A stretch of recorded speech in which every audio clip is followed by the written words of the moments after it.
What do you do when the whole world says you can't, but your heart whispers that you can?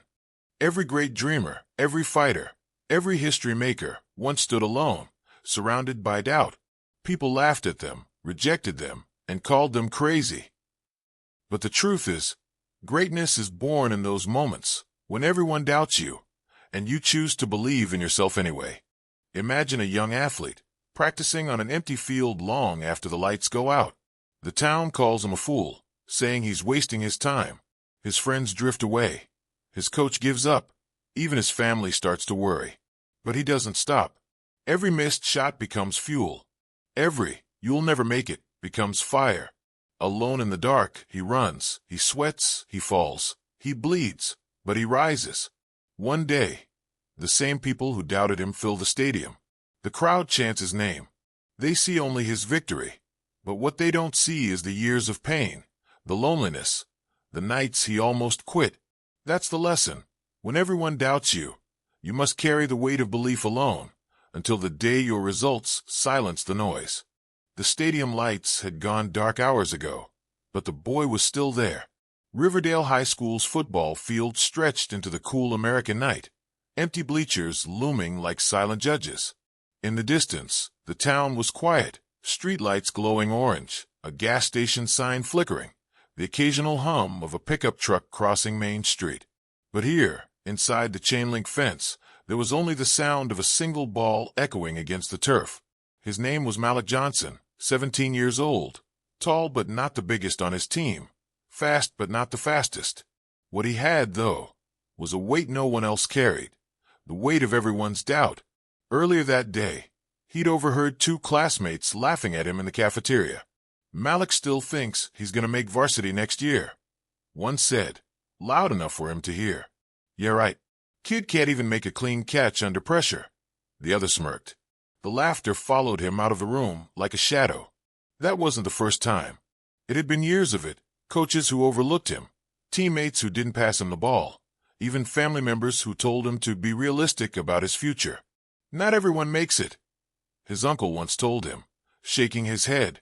Malik had nodded, but inside, something resisted, like a flame refusing to die. So now, when the night was deep and the town was asleep, Malik stayed on the field. His sneakers cut across the grass, his breath clouded in the cold, and every thud of the ball was a declaration. "I will not quit." He lined up at the 40-yard line, eyes fixed on the goalpost. He sprinted forward, muscles burning, and hurled the ball into the air. It spiraled, wobbled, and landed short. He stopped, bent over, hands on his knees. His chest heaved, but his mind screamed louder than his lungs again. He jogged back, picked it up, reset. This time, his throw was cleaner, longer, landing inside the end zone. A small victory, witnessed by no one but the empty stands and the moon. Still, he allowed himself a faint smile. The silence around him was heavy, but it wasn't peaceful. It was the silence of being unseen, of dreams laughed at, of the world expecting you to fail. Malik felt it press on him like 1,000 pounds. Every failure, every whisper, every smirk from someone who thought they knew his limits, it was all in that silence. That was the true weight of doubt. Yet inside that silence, he also heard something else. His own heartbeat. Steady, relentless, reminding him he was still here, still moving, still alive. Hours passed. His hoodie clung to his back, soaked with sweat. His fingers ached, his legs screamed, but he didn't stop. He couldn't, because tomorrow, when he walked through the school hallways, he'd hear the voices again, the laughter, the doubt, and the only weapon he had against it was nights like this. Nights when no one else believed, but he kept showing up. Somewhere, deep in that empty field, Malik whispered to himself, "They don't see me now, but one day they will." And he meant it. The stars above Riverdale flickered faintly, as if they too were witnesses to his promise. Saturday afternoons in Riverdale always carried the same rhythm. The high school stadium filled with families, students, and neighbors, the sound of brass from the marching band echoing across the bleachers, popcorn popping from a small concession stand near the entrance. For most kids, it was a place of belonging. For Malik Johnson, it was often a stage for humiliation. He still remembered the first time He'd been given a real chance in front of the crowd. It was a chilly autumn game, leaves scattering across the track, the air smelling of roasted peanuts. Malik had been subbed in late in the second quarter. His nerves were electric, hands slightly trembling as he adjusted his helmet. He wanted so badly to prove himself. The quarterback called the play. Simple enough, a short pass on third down. Malik sprinted forward, turned, and the ball came spiraling toward him. For a second, the stadium seemed to hold its breath. The ball hit his palms and slipped right through. A collective groan rose from the bleachers. Someone shouted, "Come on, kid." Another voice added, "Bench him." Then came the laughter, sharp, merciless, spreading like wildfire across the stands. Malik froze for a moment, staring at the turf, cheeks burning under his helmet. Coach waved for a substitution. By the time Malik jogged off the field, the damage was done. He could hear it in the crowd. Not just disappointment, but mockery. Even in the student section, a few of his classmates were laughing, pointing, nudging each other. For them, it was a forgettable moment, just another drop pass in a game. For Malik, it felt like the world confirming what it had always whispered: "You're not good enough." In the locker room afterward, he sat alone at the far end of the bench, helmet resting at his feet. His teammates talked and joked, some celebrating, some complaining, but no one spoke to him. Not a single word. That silence cut deeper than the laughter. On the bus ride home, he pressed his forehead to the cold window and watched the lights of Riverdale pass by. His reflection stared back at him, a young man stuck between wanting to disappear and wanting to fight. That night, the laughter followed him into his dreams. He woke up restless, the sound still echoing in his head. For most kids, failure lasted a moment. For Malik, it replayed endlessly, because he knew people remembered it too. At school the following Monday, he heard jokes about Butterfingers tossed in the hallway. One kid mimed dropping a ball when Malik walked past. He forced himself to laugh it off, but inside it stung. Every laugh chipped at his confidence. Every smirk added to the invisible weight he carried. He didn't just hear their voices. He began to hear his own voice asking the same brutal question: what if they're right? But then came the night, and like always, he went back to the empty field. He stood at the 40-yard line, football in his hands, and threw again and again into the darkness. Every laugh he remembered became fuel. Every jeer became fire in his chest. He could almost hear the crowd mocking him as he practiced, but instead of shrinking, he shouted into the empty bleachers, "Laugh now. I'll give you something else to cheer for later." The words echoed back, hollow yet powerful. In that moment, Malik understood something profound. The crowd would always laugh. The world would always doubt. The only way to silence them wasn't to avoid failure. It was to keep showing up, to keep practicing, to keep building until the day the laughter turned into applause. For now, though, he carried the sound of their laughter like a weight on his shoulders. Heavy, relentless. But he refused to set it down, because somewhere deep inside, he knew that the heavier the doubt, the sweeter the victory would one day be. Malik Johnson used to believe friends were forever. In middle school, he had a tight circle of boys who grew up playing backyard football, riding bikes through Riverdale's cracked sidewalks, sneaking sodas into the town's small movie theater. They shared dreams, promises, late-night talks about making it big. But high school had a way of sorting people out, and Malik quickly learned that dreams are not always enough to hold friends together. At first, the changes were subtle. His closest friend, Jordan, started hanging out with the varsity players. "Nothing personal," Jordan had said one afternoon, shrugging as if it didn't matter. "It's just they're already where I want to be." Malik laughed it off, but the words cut deep. He had always imagined they'd climb together, fight together, celebrate together. As the weeks passed, the divide grew. Group chats went silent. Invites to hangouts stopped coming. When Malik walked into the cafeteria, he noticed his old crew sitting 2 tables away, laughing loudly, never looking his way. The message was clear. He didn't belong anymore. One Friday night, after another long practice alone, Malik scrolled through his phone. Pictures flashed across his screen. His old friends at a party, arms around each other, smiles wide, varsity jackets gleaming under the flash. No invite, no text, not even a thought of him. For the first time in his life, Malik felt the sting of true loneliness. The next Monday, he caught up with Jordan in the hallway. "Hey man, what's up?" Malik asked, trying to sound casual. Jordan looked uncomfortable, shifting his backpack. "Look, Malik, you're cool and all, but you don't really fit with what we're doing now. We're focused on winning, you know. We can't carry dead weight." Dead weight. The word sank into Malik's chest like a stone. He forced himself to nod, to walk away without showing the pain, but inside it was like something had cracked. That night, he sat on his bed staring at the ceiling. How could the people who once cheered him on, who once believed in his dreams, now see him as a burden? The weight of their rejection was heavier than any laugh from the crowd. Friends are supposed to be your safety net, and now his net was gone. But Malik had a choice: crumble under the emptiness or learn to stand on his own.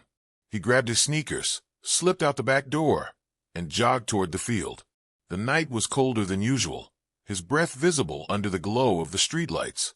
When he stepped onto the turf, the silence hit him again, but this time it was different. This wasn't just the silence of an empty stadium. It was the silence of being abandoned.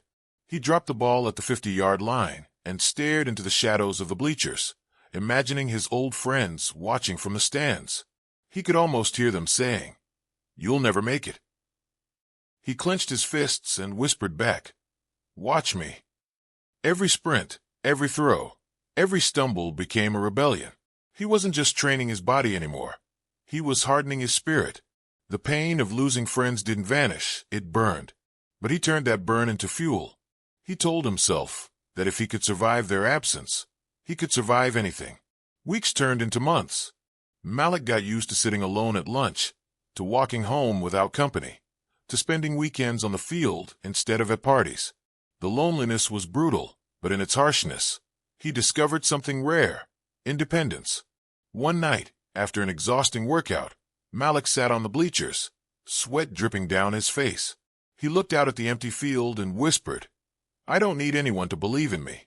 I'll carry this dream alone if I have to." And as the words left his mouth, he realized they were true. Friends may walk away, people may leave, but dreams stay. And sometimes, carrying them alone is what makes you strong enough to reach them. The air inside the Riverdale High locker room always carried a familiar cocktail of scents, sweat, disinfectant, and the faint metallic tang of worn-out helmets. Posters of past championship teams hung on the walls, yellowing at the edges, reminders of glories long gone.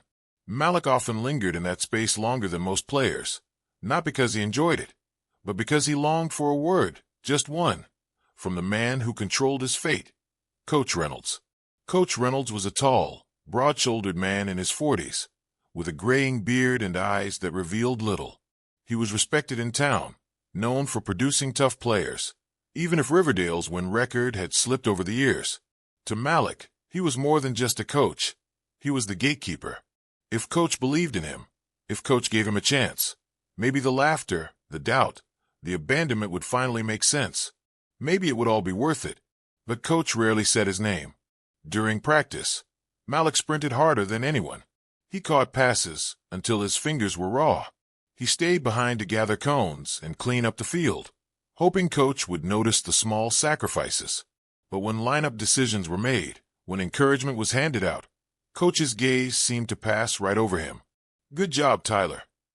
"Keep it up, Marcus." "Solid run, James." And then silence. No glance, no nod, not even a casual, "Nice hustle." Malik tried not to take it personally, but each omission landed like a blow. He began to wonder if invisibility was worse than mockery. One Friday, after a particularly grueling drill, Malik jogged up to Coach. His chest heaved, sweat pouring down his forehead. "Coach," he said, voice uncertain, "what do I need to do to earn a real chance?" Coach chewed on his whistle, eyes fixed on the players ahead. After a long pause, he muttered, "Keep working," then turned away. That was it. 2 words, colder than the October wind.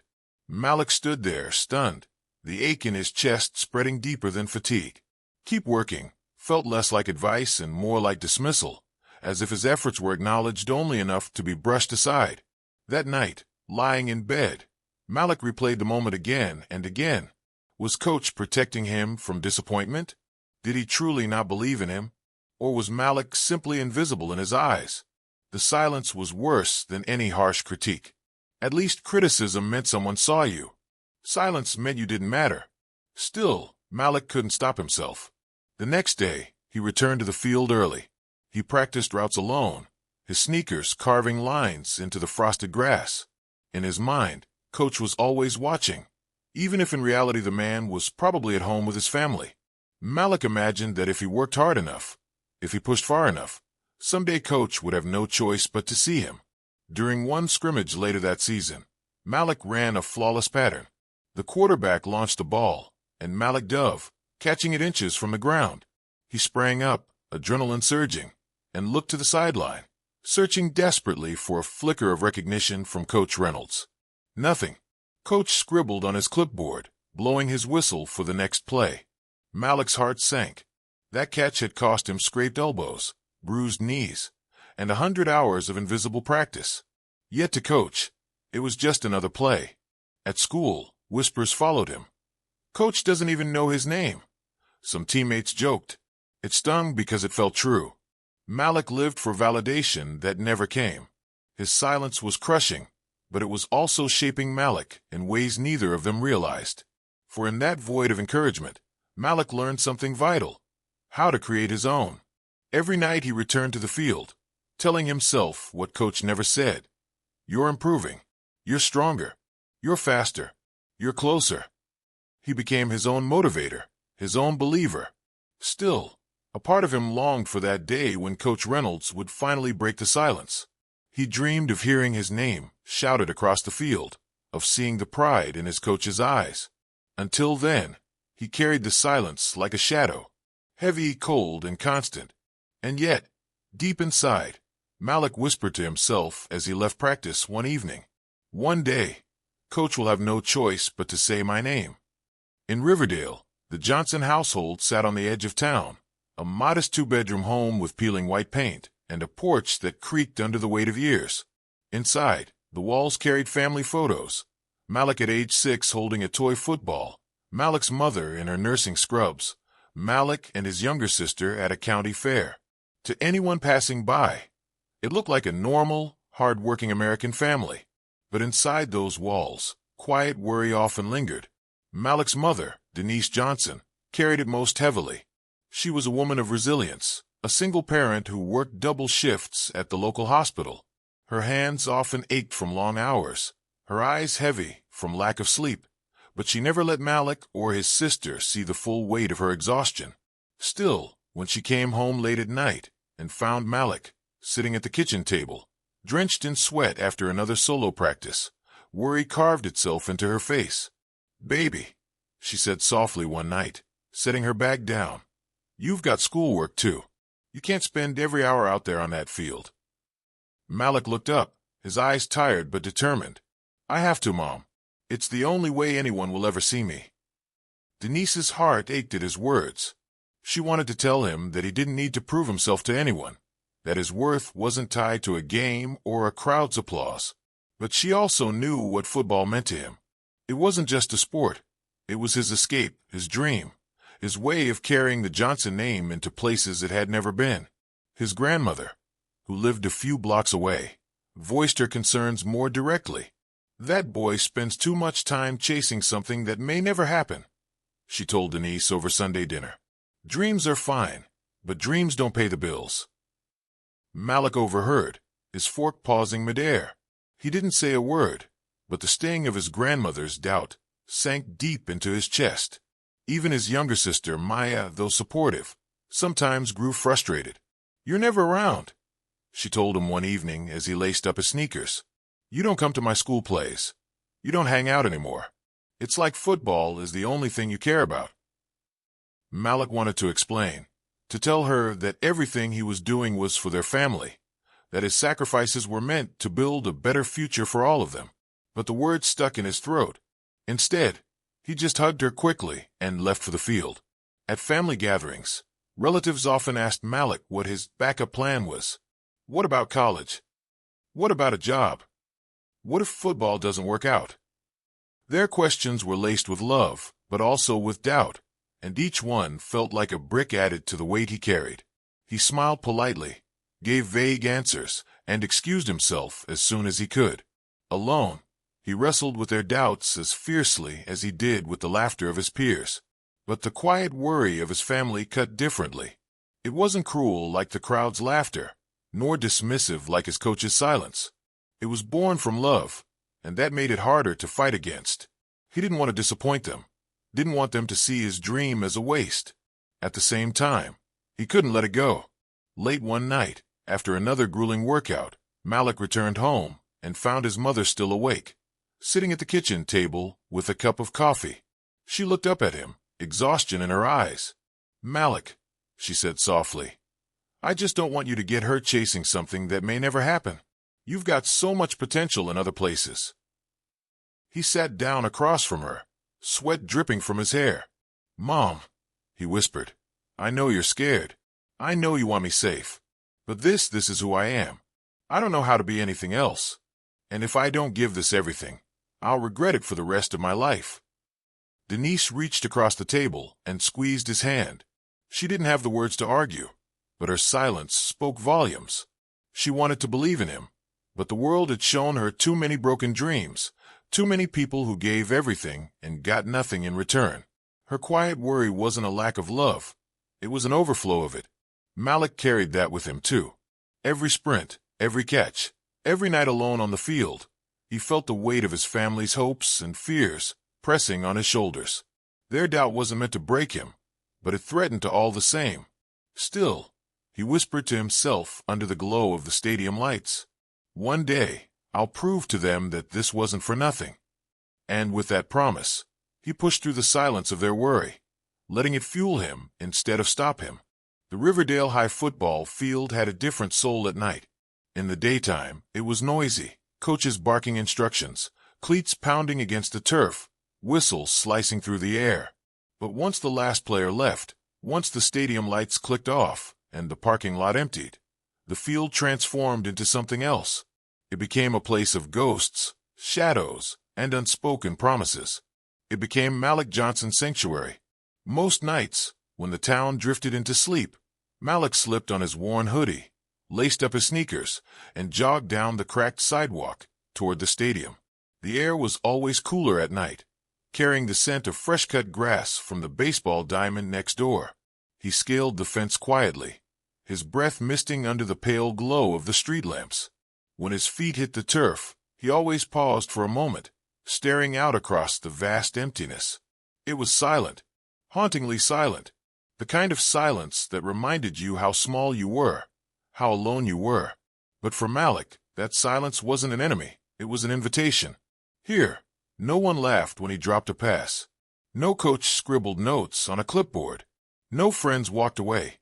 No family looked at him with quiet worry. It was just him, the ball, and the echo of his own determination. He dropped the football on the 50-yard line and jogged back to the end zone. His breath was steady, but his heart pounded. "One more rep," he muttered. He sprinted forward, cutting sharp angles, pretending defenders were closing in. He caught the ball, stumbled, and rolled across the turf. Lying there, staring up at the endless stars above Riverdale, he let the silence sink into his bones. Sometimes he swore the silence talked back. When his muscles screamed for rest, when his chest burned, he could almost hear a voice whispering, "Give up. No one will ever see this. No one cares." But another voice, quieter, deeper, always answered, "One day they will." Malik pushed himself harder in those hours than he ever did in practice. He sprinted until his lungs burned, caught passes until his fingers ached, and tackled imaginary opponents until his body bruised. Every bead of sweat was proof. Every gasp of breath was resistance. The empty field became a battleground where Malik fought not against players, but against the weight of his own doubt. On some nights, storms rolled in. Thunder rumbled over the town, and rain pelted the turf, soaking his clothes until they clung to his skin. Any reasonable person would have run home, but Malik stayed. He slipped, slid, and fell face-first into the mud. But each time he got up, lightning lit the sky, illuminating his silhouette in the middle of the field. a lone warrior defying the storm. To him, the storm wasn't an obstacle. It was an audience. He wanted the sky itself to see that he wouldn't quit. Other nights were unbearably quiet. Crickets chirped, an owl hooted from the woods nearby, and the distant hum of the highway filled the air. Malik hated those nights most because the silence pressed heavier, like the whole world was asleep except for him. He would sit on the bleachers, staring at the empty seats, imagining them filled with faces that doubted him. He would close his eyes and picture the roar of a crowd chanting his name. Then he'd rise, grab the ball, and practice until his legs nearly collapsed beneath him. Neighbors noticed sometimes. A man walking his dog at midnight once paused by the fence, watching Malik push himself in the darkness. "That kid's crazy," the man muttered under his breath, shaking his head. But Malik didn't care. Let them think he was crazy. Greatness always looked like madness in the beginning. His mother noticed too. On nights she came home late from the hospital, she'd glance toward the stadium and see the faint figure of her son under the moonlight, moving with determination. Her heart swelled with both pride and fear. She never interrupted him, though. She knew this was his fight. For Malik, those empty nights weren't just training sessions. They were sacred rituals. Each rep was a prayer, each drop of sweat an offering, each bruise a testament. He wasn't waiting for the world to believe in him. He was building himself in the shadows, so that when the light finally shone, he would already be ready. As the clock struck 2 in the morning, Malik finally collapsed on the 50-yard line. His chest heaved, his vision blurred, and his body screamed for rest. Above him, the stars twinkled faintly, indifferent to his struggle. Yet Malik smiled through the exhaustion. "Someday," he whispered into the night, "this field won't be empty. Someday, the world will see what I did here when no one was watching." And with that promise, he closed his eyes, letting the silence embrace him. The gym was never Malik's favorite place. It wasn't the weight racks or the dusty smell of rubber floors. It was the echo. Every sound, the bounce of a basketball, the squeak of sneakers, the hollow clang when the ball smacked the rim, seemed to echo Malik's mistakes louder than anyone else's. That night, long after practice ended, he stood alone on the polished hardwood. The fluorescent lights buzzed faintly above, casting harsh white shadows across the empty court. Malik dribbled the ball slowly, his sneakers sliding across the glossy floor. He wiped sweat from his brow and took a deep breath. "One more shot," he whispered. He pulled up from the free-throw line. The ball arced high, spinning perfectly, then clanged off the rim and bounced away. The sound reverberated through the empty gym like laughter. Malik's jaw clenched. He jogged after the ball, picked it up, and dribbled again. Another shot. Another clang. He tried again. Clang. Again. Clang. The rim felt like it was mocking him, as if it were alive, rejecting him on purpose. Each miss was heavier than the last. He could almost hear the voices of his classmates in his head. "You'll never make it. You're wasting your time. You don't have what it takes." He dropped to his knees at center court, gripping the ball tight against his chest. His breath came out in shaky bursts. "Why can't I get this right?" he muttered, his voice trembling. The gym's silence swallowed his words, but in Malik's heart, they screamed louder than thunder. He remembered earlier that day at practice, when Coach Daniels had pulled him aside. "Johnson," the coach said, his tone sharp but not unkind, "you've got fire. You've got heart. But fire and heart won't save you if you can't hit the basics. You miss too many shots, and no one will trust you when it matters." Those words echoed now in the empty gym, stabbing Malik's pride. But he wasn't ready to leave. He pushed himself back to his feet, wiped his eyes quickly, and set his jaw. He planted his feet at the free-throw line, bounced the ball 3 times, inhaled deeply, and shot again. This time, the ball rolled around the rim, teasing him before rattling out. "Come on," Malik shouted, his voice cracking. He spent the next 2 hours repeating the cycle. Shoot, miss, chase. Shoot, miss, chase. Each miss chipped at his confidence, but still he refused to quit.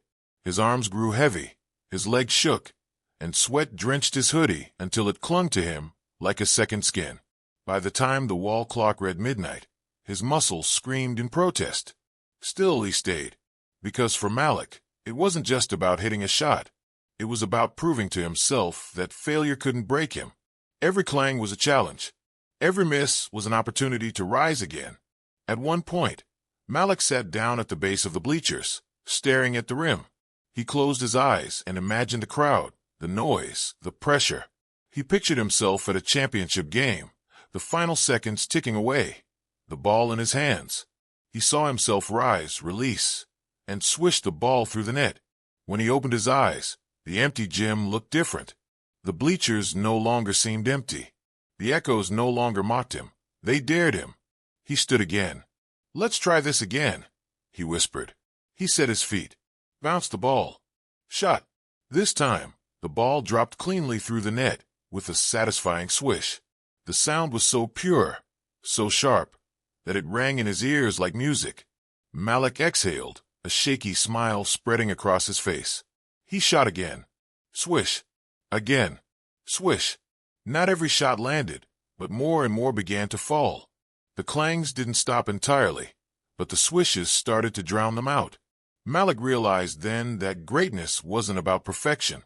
It was about persistence. It was about showing up, shot after shot, even when failure felt louder than success. At 2 a.m, Malik finally dropped the ball and sat cross-legged on the hardwood. His arms trembled, his lungs burned, but there was a quiet peace inside him. He leaned back against the bleachers, staring at the rim. "You won't beat me," he whispered softly. "I'll keep missing, I'll keep failing, but I'll never stop. Because one day, when it counts, I'll make it." The empty gym didn't answer, but Malik didn't need it to.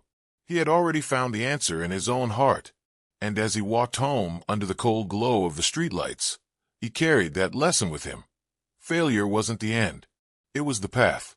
The rain had already started by the time Malik left the bus stop that evening. Cold sheets of water fell against the cracked sidewalks of his neighborhood, soaking through his hoodie within minutes. He pulled the hood tighter around his face, but it did little to stop the chill that seeped into his bones. The city around him seemed just as heavy.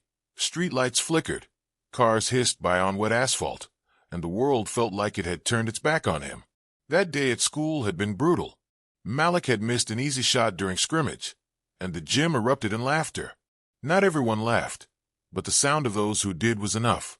A couple of voices rang louder than the rest. "Man, why is he even trying? He's trash." Another one shouted, "Benchwarmer for life." Coach didn't say much. He just shook his head and moved on. That silence, somehow, hurt worse than the laughter. Walking home now, Malik felt those voices buzzing inside his head like bees, relentless and sharp. Maybe they're right, he thought. Maybe I don't belong on the court. Maybe I've been lying to myself all this time. By the time he reached his block, the rain had turned the world into a blur of gray and silver. He pushed open the gate to his family's small yard, the chain squeaking loudly, and trudged up the porch steps. Inside, the living room lamp glowed warmly, his mom waiting on the couch with a laundry basket beside her. "You're late," she said softly. Not scolding, just tired. "Long practice." Malik shrugged, water dripping onto the carpet. Something like that. He didn't want her to see the frustration in his face, so he moved quickly toward his room. But she stopped him with one sentence. "You look like you're carrying the world on your shoulders." He froze. She couldn't have been more right. Later that night, Malik lay on his bed, staring at the ceiling. The room was quiet except for the rain tapping against his window. The voices wouldn't leave his head. Every missed shot, every laugh, every look of doubt. It replayed like a cruel highlight reel. And then came the whisper, not out loud, but inside him, as if it had been waiting for this exact moment. "Quit." The word was so soft at first, he barely noticed it. "Quit," like a breeze sliding through an open door. "Quit." It returned, again and again, growing sharper each time. He turned onto his side, squeezing his pillow against his chest as though it could block the sound. But it followed him. Why keep pushing? Why embarrass yourself? Why waste time on something you'll never be good at? Malik's chest tightened. He thought about all the hours he'd spent in the gym, all the nights he walked home exhausted, all the sweat and bruises. And for what? He didn't have trophies. He didn't have recognition. All he had was failure stacked on failure. Quit. The word grew heavier. He imagined himself walking away. No more late nights. No more echoes of clangs in an empty gym. No more ridicule. Just peace. Just quiet. But with that image came another, his father. He remembered being 7 years old, sitting on his dad's shoulders at a community game. His dad's voice was so alive then, booming with pride as he told Malik, "Son, remember this. The world will doubt you before it believes in you. But if you quit, you'll prove them right." That memory hit him like lightning. His chest rose and fell quickly as his eyes welled with tears. Malik sat up, gripping the edge of his bed. His voice trembled as he whispered into the dark, "I can't quit. Not now. Not ever." The whisper pushed back, louder now. "You'll never make it. You're wasting your life. Walk away before you break yourself." Malik clenched his fists so tight his knuckles burned. He forced himself to speak out loud, his words shaky but strong enough to cut through the silence. "I will not quit. You hear me? I will not quit." The room seemed to shift. The whisper didn't disappear completely, but it grew fainter, like it had lost some of its power. Malik stood, walked to the mirror, and stared at his reflection. His eyes were red, his shoulders slumped, but deep down, there was still a spark. "They can laugh," he said to the boy staring back at him. "They can doubt, but I'm not walking away." He didn't sleep much that night, but when he finally drifted off, the whisper had quieted, and in its place, a new voice had begun to form. Not loud, not confident, but steady. A voice that said, "Keep going." The next morning, Malik dragged himself through the school hallways with a heaviness that felt impossible to shake. His backpack slumped low on his shoulders, his eyes fixed on the scuffed linoleum tiles beneath his sneakers. The whispers of quitting still clung to him like a shadow, but so did the memory of his father's words. Classes blurred past in a haze, teachers speaking, pencils scratching, lockers slamming shut, but Malik heard none of it. His mind replayed the game, the laughter, the silence of the coach. He was suffocating in his own thoughts when a familiar voice cut through the fog. "Malik, hold up a second." It was Coach Thompson. The tall man stood at the end of the hall, arms crossed, his presence commanding enough to silence the chaos around them. Malik froze. He had been avoiding this moment, the talk he knew was coming. He wasn't sure if he could take more criticism. Reluctantly, he walked over. Coach didn't start with words. Instead, he studied Malik for a long moment, his expression unreadable. Finally, he said, "You got a minute? Come to my office." Malik nodded, though his stomach twisted with dread. Inside the small office, the air smelled faintly of sweat and old leather. Basketball trophies lined the shelves, their golden surfaces gleaming beneath the fluorescent light. Coach gestured for Malik to sit, then leaned against his desk, arms still folded. "You've been carrying something heavy," Coach said quietly. "I can see it in your game, in your body language, even in the way you walk these halls." Malik dropped his gaze. His throat tightened. "I don't know what you mean." "Yes, you do," Coach replied, his tone firm but not unkind. "You doubt yourself. And when you doubt yourself, you play small. You hide. That's why you missed that shot yesterday. It wasn't your form. It wasn't your skill. It was that voice in your head telling you you're not enough." Malik's eyes snapped up, wide with surprise. It was as if Coach had reached inside his chest and pulled the truth out. Coach's gaze softened. "Do you know why I put you on this team?" Malik hesitated. "Because you didn't have enough players?" A low chuckle escaped Coach's lips. "No. I put you here because I saw something. Not in your height, not in your stats, but in your fire. You don't see it yet, but I do. And I'm not about to let you throw it away because a few kids laughed." Malik swallowed hard. His heart thudded against his ribs. The words he wanted to say tangled on his tongue. Finally, they slipped out. What if they're right? What if I'm not good enough? What if I just keep failing? Coach walked over and placed a hand on the boy's shoulder. "Then fail. And fail again. But you keep showing up. That's how greatness is built. Not by avoiding failure, but by walking straight through it until it no longer owns you. Malik's eyes burned.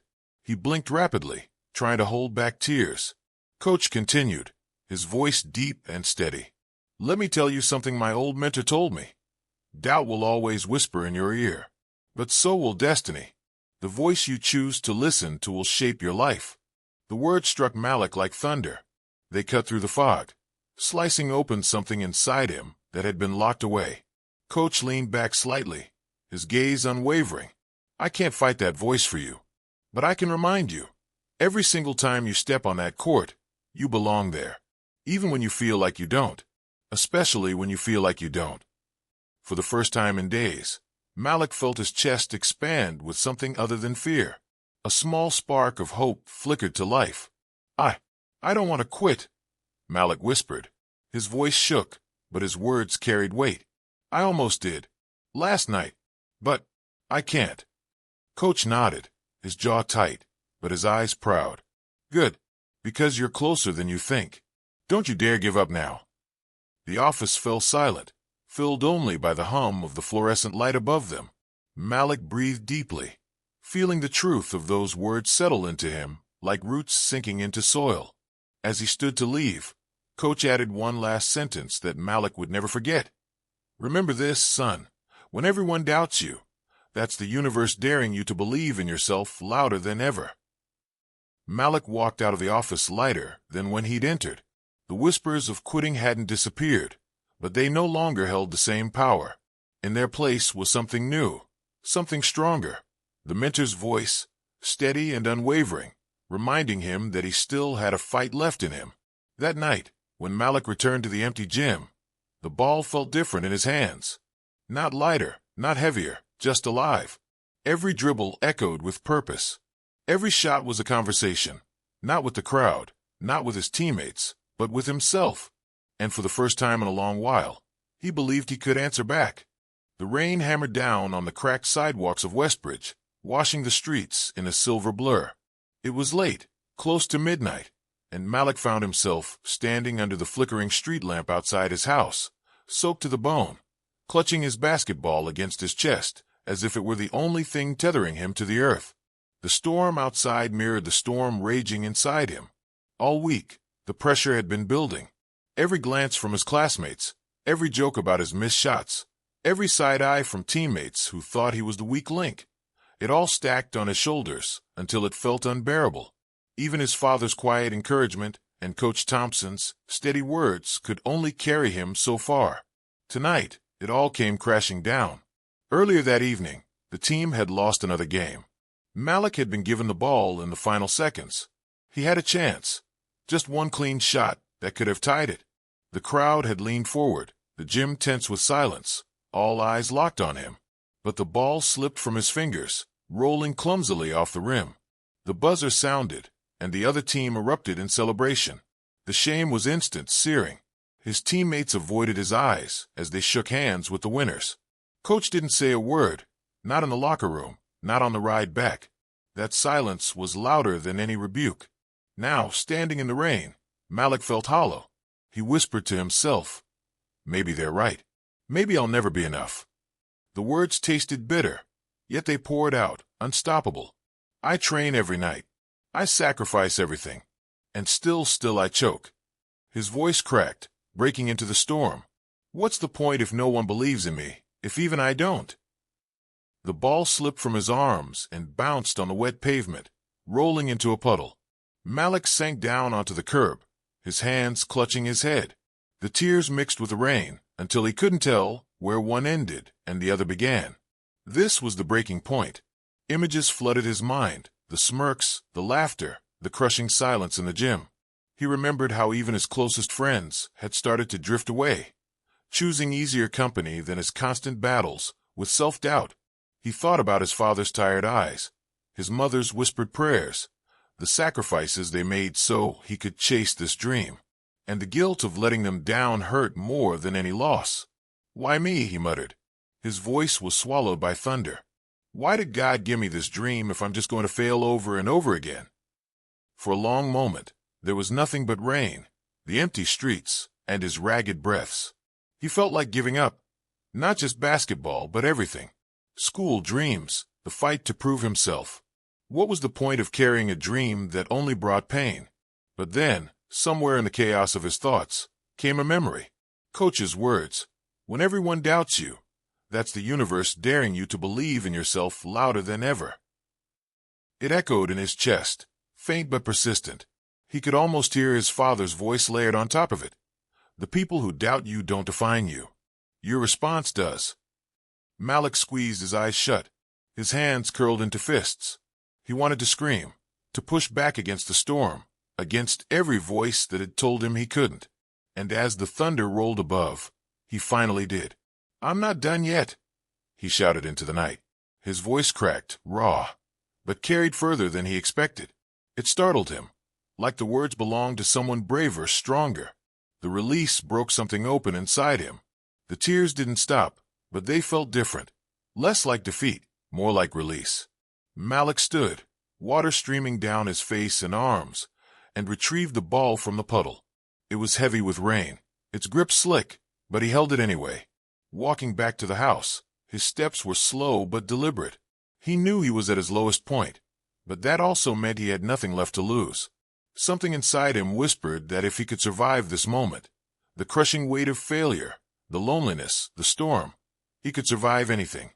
In the quiet of his room later, Malik sat on the edge of his bed, still damp, still trembling. He looked at the basketball in his lap. His reflection shimmered faintly in the wet surface, fractured by the seams. He whispered again, but softer this time. "I'm not done."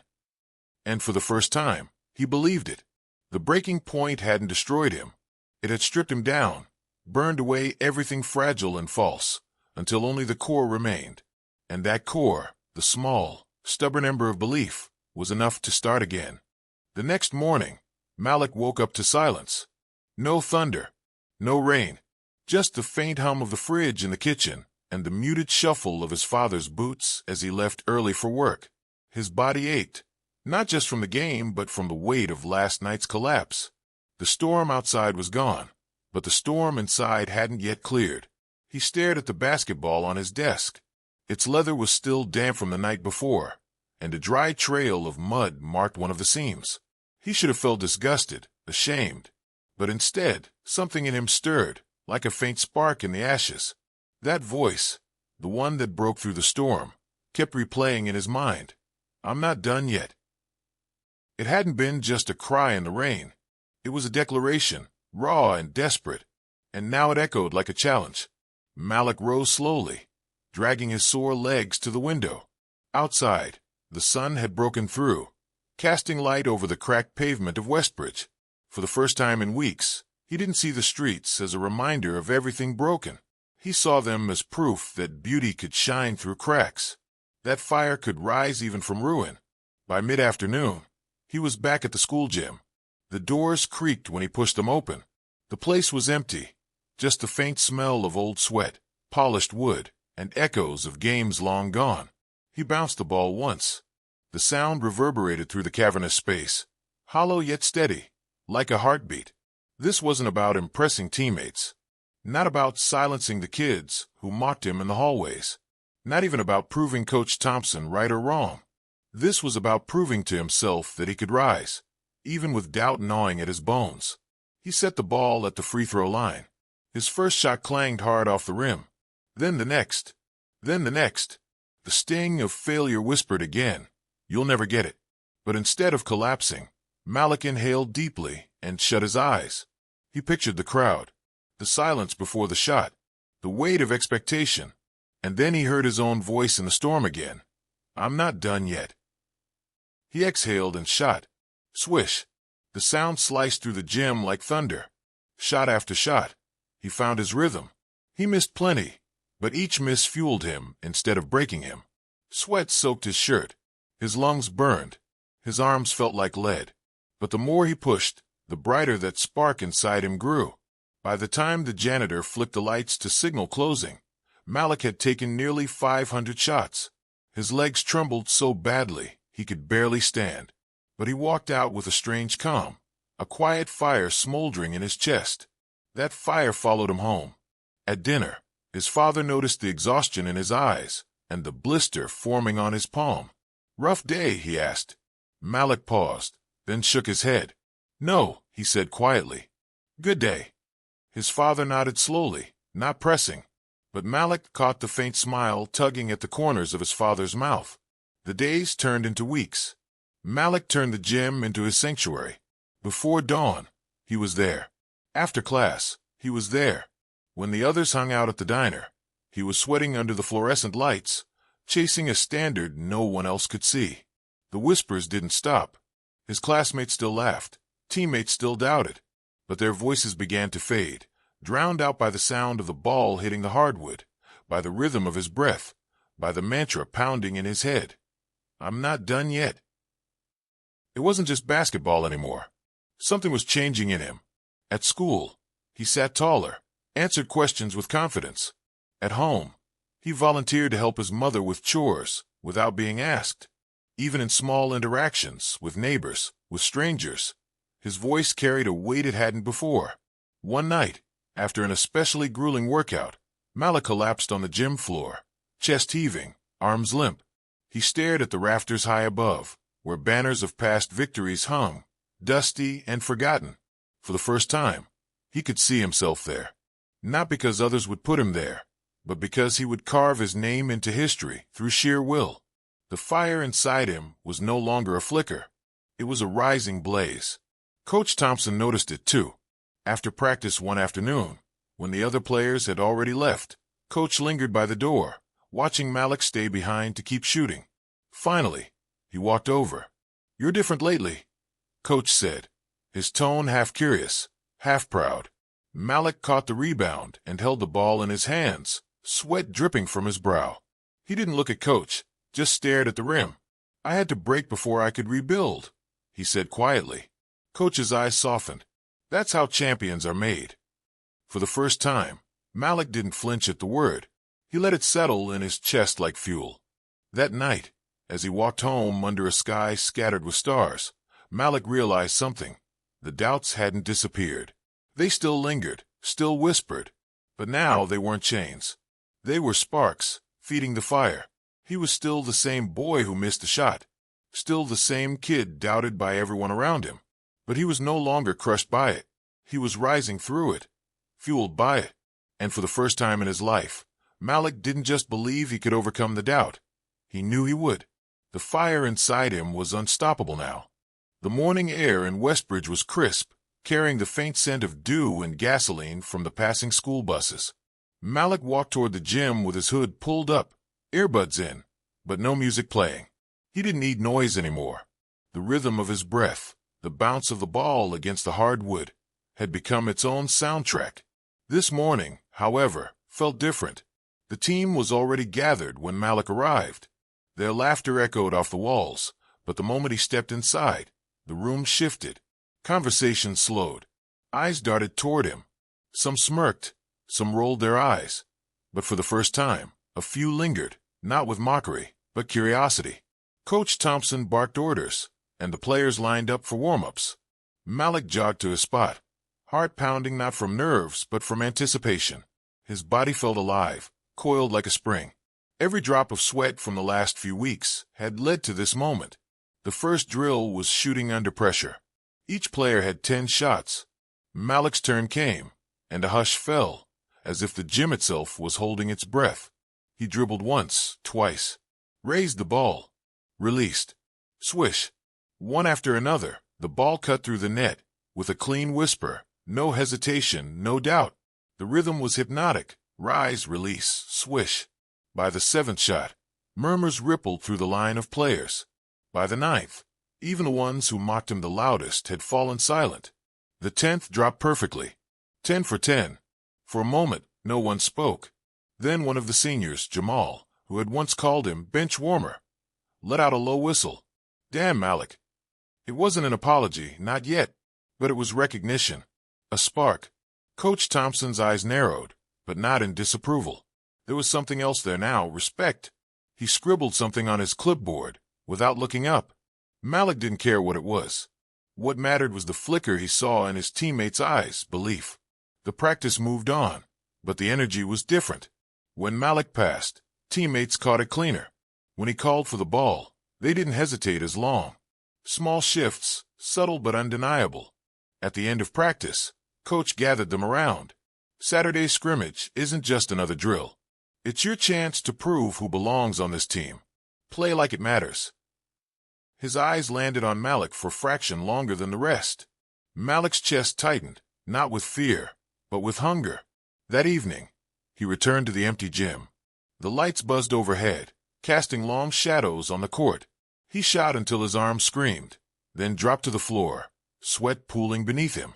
Lying there, staring up at the rafters again, he whispered, "This is it. No more almost. No more doubt. Saturday is mine." The day of the scrimmage arrived like a storm. The gym was packed with parents, siblings, classmates. The bleachers groaned under the weight of expectation. Malik's mother sat near the front, wringing her hands nervously, while his father leaned forward, eyes sharp, jaw clenched. When Malik stepped onto the court, the roar of the crowd blurred into a low hum. He could feel the doubt still lingering in the room, not just in his head, but in theirs. They still didn't know if he was ready. The whistle blew. The game began with chaos, fast breaks, turnovers, shouts echoing like thunder. Malik touched the ball only twice in the first quarter, both times passing quickly, unwilling to force it. The old fear tried to creep back in. Stay out of the way. Don't mess up. But then he caught sight of his mother's face. Her eyes were wide, worried, but beneath that, he saw hope. Fragile, flickering, but real. And then he heard his own voice again. "I'm not done yet." The second quarter started. Malik's teammate fired a wild pass toward him. He snagged it, spun around, and without overthinking, rose for the shot. Swish! The crowd gasped. Next possession, he stole the ball clean from a senior guard, driving down the court, heart pounding, legs screaming. Two defenders closed in. He faked left, cut right, and finished with a layup off the glass. The gym erupted.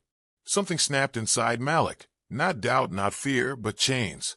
The weight he had carried for so long fell away, piece by piece, with every shot, every pass, every fearless move. By the final whistle, Malik wasn't the weak link anymore. He wasn't the shadow on the bench. He was the player the crowd was whispering about, the one his teammates were beginning to trust, the one who had taken the weight of doubt and turned it into fire. As the players shook hands, Jamal clapped Malik on the back. "You got game, man," he said with a grin. It wasn't full acceptance. Not yet, but it was the first spark. When Malik walked off the court, sweat-soaked and exhausted, his father stood waiting near the exit. No words, just a firm hand on his shoulder, the kind that said everything without saying anything. Malik didn't smile. He didn't celebrate. He just nodded once, steady and calm, because he knew this was only the beginning. The doubt wasn't gone, but it had shifted. For the first time, belief was in the room, and it was only going to grow. The gym lights hummed like restless bees, casting a harsh glow over the polished hardwood. Malik sat on the locker room bench, his head buried in his hands, jersey sticking to his skin from pregame drills. The scrimmage had been a spark, but tonight was something else entirely. This was the season opener against East Ridge, the team that had humiliated them last year. The stands outside rattled with stomping feet and chants, a storm waiting to break loose. Coach Thompson paced back and forth, clipboard in hand, his words sharp but distant in Malik's ears. Malik wasn't hearing plays or strategies. He was hearing doubt, the echoes of voices that had followed him for months. "You're not good enough. You'll choke when it matters. One good game doesn't make you special." He clenched his fists. His heart pounded. His chest felt like it was being crushed in a vice. "Malik." He looked up. Coach's eyes were fixed on him. "You're starting." The words hit harder than a punch. For a second, Malik thought he'd misheard. A few teammates glanced his way, some in surprise, others in open irritation. Starting meant pressure.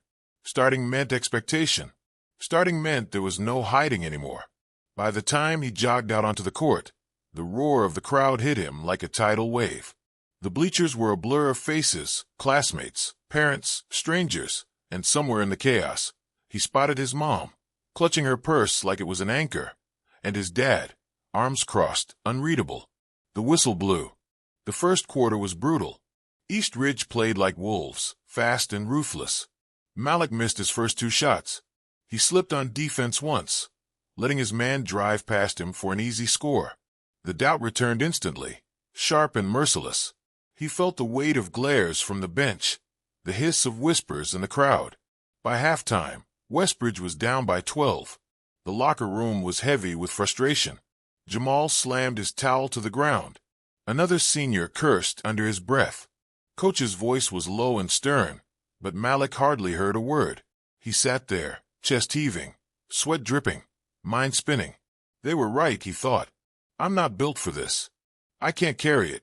I'm not him. The breaking point wasn't just physical. It was in his head, gnawing at him. When the team went back out for the third quarter, Malik's body felt heavy, every step like trudging through mud. He avoided the ball, passed too quickly, hesitated when he had an opening. The crowd's energy shifted, cheers turning to groans, mutters, disappointment. Then it happened. Midway through the quarter, Malik got the ball on a fast break. It was just him and one defender. The gym rose to its feet, ready for something spectacular. Malik jumped too early, too rushed, and the defender swatted the ball into the bleachers. The gym erupted, but not in celebration. It was laughter, jeers, taunts. East Ridge fans chanted his name mockingly, dragging it out like a joke. Even some of his own classmates joined in. His face burned. His stomach twisted. His hands shook. Back on the bench, he buried his face in his towel, trying to block it all out. But he couldn't. The voices wouldn't stop. You're not ready. You'll never be ready. Sit down. Stay small. Stay forgotten. The fourth quarter began. Coach kept him on the bench, his expression unreadable.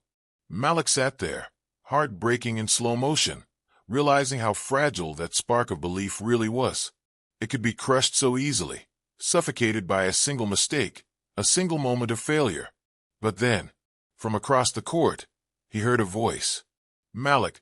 It was his mother, standing in the crowd. Her voice cut through the noise, clear and steady. Play your game. Don't stop now. For the first time all night, he didn't hear doubt. He heard faith. Fragile, trembling, but real. And something inside him shifted. The breaking point wasn't meant to destroy him. It was meant to test him, to see if he would fold or fight. Coach glanced down the bench, eyes locking on Malik. For a long moment, the world seemed to hold still. Then Coach nodded once. Get in. Malik stood. His legs were shaky, but his chest felt lighter, his heartbeat steadier. The crowd noise returned in a rush, but this time it didn't suffocate him. It fueled him. He jogged back onto the court, sweat dripping, lungs burning, but eyes clear. This wasn't about proving everyone wrong anymore. It was about proving himself right. The ball found his hands again. And this time, he didn't hesitate. The crowd's roar became a blur of sound, a storm Malik no longer feared. His sneakers squeaked against the hardwood as he took his position again. The East Ridge players smirked, whispering and nudging each other like wolves circling a wounded deer. They thought he was done. They thought he was broken. The referee tossed the ball back into play. It landed in Malik's hands, warm, solid grounding. For a split second, he closed his eyes and breathed, deep, steady, like his mom always told him before big moments. Play your game. When he opened them, the world felt sharper. The lights weren't blinding anymore. They were a spotlight. The jeers weren't daggers. They were fuel. Malik dribbled once, twice, cutting to the left, defender pressing hard. He felt the shove of muscle, the scrape of sneakers, the chaos of bodies closing in. But this time, he didn't panic. He spun right, rose into the air, and released. Swish. The ball sliced through the net with the cleanest sound he'd ever heard. For a heartbeat, the gym went silent, stunned. Then a wave of noise surged. Cheers this time, not jeers. His teammates clapped his back, shouting, "That's it, Malik. That's how you do it." The next possession came fast. East Ridge tried to trap him, double-teaming him at half court, but Malik didn't flinch. He saw Jamal cutting along the baseline and fired a pass through the gap. Easy layup. The deficit shrank. Momentum was a living thing, and suddenly it belonged to him. The fourth quarter ticked down. Malik drove hard again, got fouled, and stepped to the free throw line. The gym was deafening. Chants, stomps, echoes. His legs trembled, hands sweaty. He bounced the ball twice, exhaled, and shot. First free throw, swish. Second free throw, swish. The lead was down to 5. Coach Thompson barked from the sideline. Defense. Lock in. Malik crouched low, eyes fixed on his man.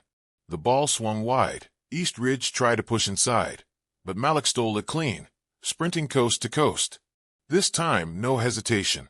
He soared up and slammed it down, the backboard rattling with force. The crowd exploded. Malik didn't smile, didn't point, didn't gloat. He just jogged back on defense, face focused, breathing steady. Inside, though, something roared, something alive, fierce, unbreakable. East Ridge called a timeout. Their coach screamed at his players, clipboard snapping in half. Malik's teammates huddled close, buzzing with belief. For the first time all season, they looked at him not as the kid who might fold under pressure, but as the one who might carry them through. Out of the corner of his eye, Malik saw his mom. She was on her feet, tears shining in her eyes, lips moving like she was praying. His dad, usually so rigid, had finally uncrossed his arms. His jaw tightened, but his eyes held pride Malik had never seen before. The final 2 minutes were war. East Ridge threw everything they had, screens, traps, elbows, fast breaks. Malik got knocked down twice, scraped his arm diving for a loose ball, and felt his lungs scream for oxygen. But every time he rose. Every time he fought. With 30 seconds left, the score was tied. Coach's voice cut through the chaos. Last shot. Malik, it's yours. The weight of the world pressed down again, but it didn't crush him this time. It lit him. The ball was inbound. The clock ticked. 12, 11, 10. Malik dribbled at the top of the key, defender glued to him. The gym was electric, every person standing, every breath held. 9, 8, 7. He faked left, crossed right. Defender stumbled. Malik pulled up just inside the arc. 6, 5. The ball left his fingertips. It sailed through the air, spinning, slow motion. For a heartbeat, the world stopped. Swish. The net rippled. The gym erupted into chaos, the noise almost physical. His teammates stormed the court, lifting him off the ground, screaming his name. The buzzer sounded. Westbridge had won. Malik's chest heaved, sweat pouring, body aching, but he felt weightless. In the sea of celebration, his eyes found his parents again. His mom was crying openly, clapping and shouting. His dad, stone-faced for so long, finally smiled. It was small, but it was real. The doubts weren't gone forever. They never would be. But in that moment, Malik realized something. Doubt wasn't a chain meant to hold him. It was a fire meant to test him. And he had walked through it. He had risen from ashes. The scoreboard still glowed long after the buzzer had silenced the chaos. Westbridge, 74. East Ridge, 72. A pair of numbers Malik would never forget. Not because they crowned his team as champions, but because they told the story of a boy who had finally stopped running from doubt and learned to stand in its fire. The gym buzzed with a wild mix of laughter, cheers, and tears. Students stormed the court, parents hugged strangers, and the band blasted a victory tune so loud the rafters shook. Malik stood in the middle of it all, drenched in sweat, arms aching from being pulled and hugged. But his heart was a storm of its own. Jamal threw his arm around him, yelling, "Bro, you killed it. You carried us." The rest of the team piled in, shouting his name like it had always belonged under the lights. For the first time, Malik didn't shrink. He didn't look for shadows to hide in. He let the love pour over him like rain. But when the crowd's noise faded just enough, his eyes drifted to the bleachers. His mom had her hands pressed against her chest, face glowing with pride.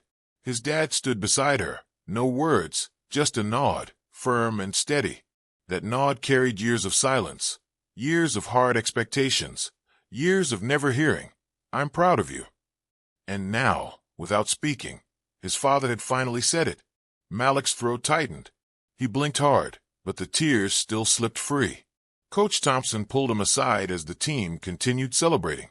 "Malik," he said, his voice low but heavy, "you proved something tonight. Not just to them, to yourself. Do you understand? Malik swallowed, nodding. His voice was cracked when he answered, "Yeah, coach. I do." Because deep down, he finally understood the truth. Victory wasn't on the scoreboard. It was in the battles no one else saw. The mornings he dragged himself out of bed to shoot alone. The nights he fought off the voice whispering he wasn't enough. The moments he chose to rise, when it would have been easier to fold. The weight of doubt hadn't disappeared. It never would. But Malik had learned to carry it, to bend it into something that made him sharper, stronger, hungrier. As the crowd funneled out of the gym, Malik walked slower than the rest, soaking in every detail. The scuffed floor where he'd fallen, the rim that had swallowed his last shot, the echoes of voices that had doubted him and the louder echoes that now cheered him. It was all carved into him like a scar, permanent but powerful. Outside, the cold night air hit his skin, sharp and clean. His mom wrapped him in a hug, whispering through tears, "I told you, you were born for this." His dad stepped forward, stiff at first. Then, he placed a heavy hand on Malik's shoulder. "Good game," he said, but the words carried so much more than they sounded. For Malik, they were worth more than a trophy. The bus ride home was alive with music, shouts, and replayed highlights of the game. But Malik sat near the window, forehead resting against the glass, watching the dark highway stretch out. His reflection stared back at him. Tired, yes, but also alive in a way he'd never seen before. In that reflection, he didn't see the boy crushed by doubt. He saw the young man who had faced it, bled through it, and turned it into something that couldn't be broken. The world would doubt him again, at college, in life, in every room where people looked at him and questioned if he belonged. But tonight had taught him something no one could take away. When the world doubts you, you don't need to shout back. You just need to rise. And when you rise, you carry every kid who's been doubted, every voice that's been silenced, every dream that's been laughed at. You show them it's possible. As the bus rolled into town, Malik finally smiled. Not the nervous smile he'd worn to hide insecurity, but the quiet smile of someone who had walked through fire and found himself whole on the other side. The victory was never the basket. The victory was within. In Malik's story, we come across powerful words and phrases that you can use in your own English learning and daily life. The weight of doubt. This phrase means the heavy emotional pressure of not believing in yourself, or when others don't believe in you. Example: she carried the weight of doubt, but still kept moving forward. Rise through the fire. To keep going even when life tests you. Example: great leaders rise through the fire of challenges. Victory within. A metaphor meaning true success is not about trophies or applause, but about inner growth. Example: the greatest victory within is believing in yourself when no one else does. Buzzer beater. In sports, a shot made right before the clock runs out. In life, it's a reminder that even at the last second, we can change the outcome. Example: life gives you chances to hit your own buzzer beater moments. Scar, permanent but powerful. A scar is a reminder of pain, but also survival. Example: every scar tells a story of strength. By learning these expressions, you not only grow in English, but also in how you describe your own life's journey. Doubt will never leave you, but it doesn't have to stop you. Use it as fuel, not as a chain. Success is not the scoreboard. It's the courage to keep standing up when you fall. Your victory begins in silence. Before anyone else believes, you must whisper to yourself, "I can." Every small act of resilience is a brick. Keep building, and soon you'll stand inside a fortress of unshakable self-belief. When you rise, you carry others with you. Your story becomes their map. So remember this: life will doubt you. People will doubt you. Even your own reflection may doubt you. But inside you lives a voice stronger than all the noise. The voice that says, "I am enough. I will rise." Malik's story isn't just about basketball. It's about you, me, all of us. The real victory is not out there in the trophies, the applause, or the spotlight. The real victory is within you, waiting for the moment you decide to rise, even when the world tells you to sit down. Sparkles, and that's the lesson today. Believe in your own story. Speak the language of courage, and let your life become the proof that doubt can never silence destiny.